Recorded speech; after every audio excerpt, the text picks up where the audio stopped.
and students. And education's an important issue. As a governor, I know how important it is for the state, but I also look at it through the lens of being a father of a 6, a 5, and a 3-year-old. And my wife and I, we really believe in our bones in the rights of parents to direct the education and upbringing of their kids.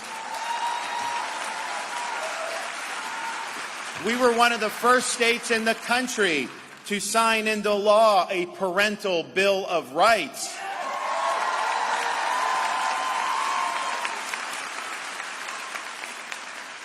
And part of parents' rights means you have a right as a parent to curriculum transparency. You have a right to know what is being taught in your kid's school, and if there are materials that are inappropriate because of age or they violate Florida standards, you have the right to blow the whistle on that. Now, we've had empowered parents to do that. Parents have been doing that, and most school districts have been fine, but there have been some that have done some really questionable things.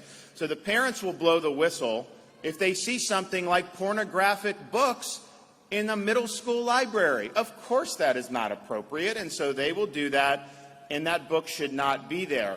The media, they try to say that this is, quote, banning books.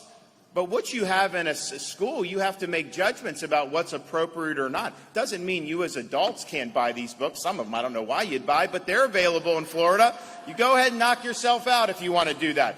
But that's much different than what should be in front of a 10-year-old school child. And so the media, when they talk about book ban, understand that is a hoax.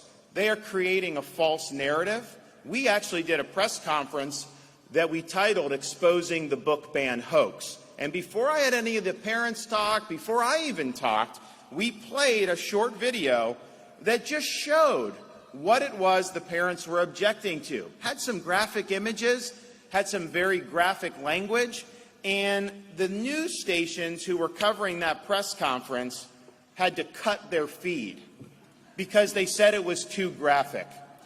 Well, if it's too graphic for the 6 o'clock news, how is it okay for a 10-year-old school child?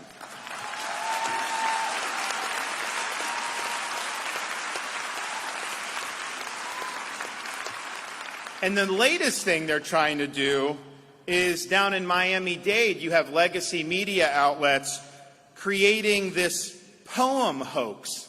And so what this is some book of poems. I never heard of it. I had nothing to do with any of this, but it was a book of poems that was in an elementary school library, and the school or the school district determined that was more appropriate to be in the middle school library. So they moved it from the elementary school library to the middle school library. Legacy media outlets are saying that Miami-Dade is banning books.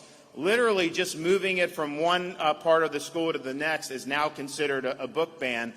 So you know when they're doing that, and even the school district had to come out and say that's ridiculous. You know, we made the decision. We think it's better to be in middle school. But when they're doing that, you know these legacy media outlets are lying to you.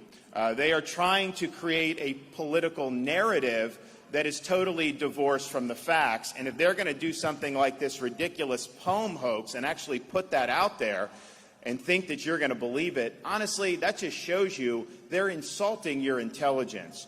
In our country, a republic requires citizens to be engaged, and if you are a citizen who's accepting legacy media outlets uncritically, their narratives uncritically, without using your own independent judgment, you are failing at your duty of being a conscientious citizen. Do not buy what they're trying to feed you.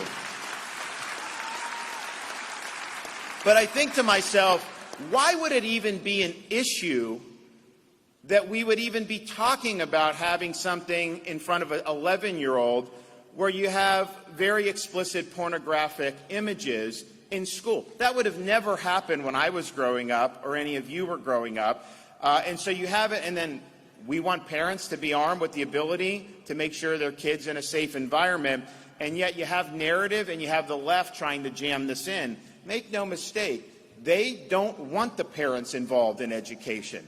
They don't want the parents involved in education because they view you as an impediment to their ideological agenda. They view you as an impediment to their ability to indoctrinate kids with their beliefs and their agendas. I'm sorry, I choose our beliefs as parents over the beliefs of the ideological left.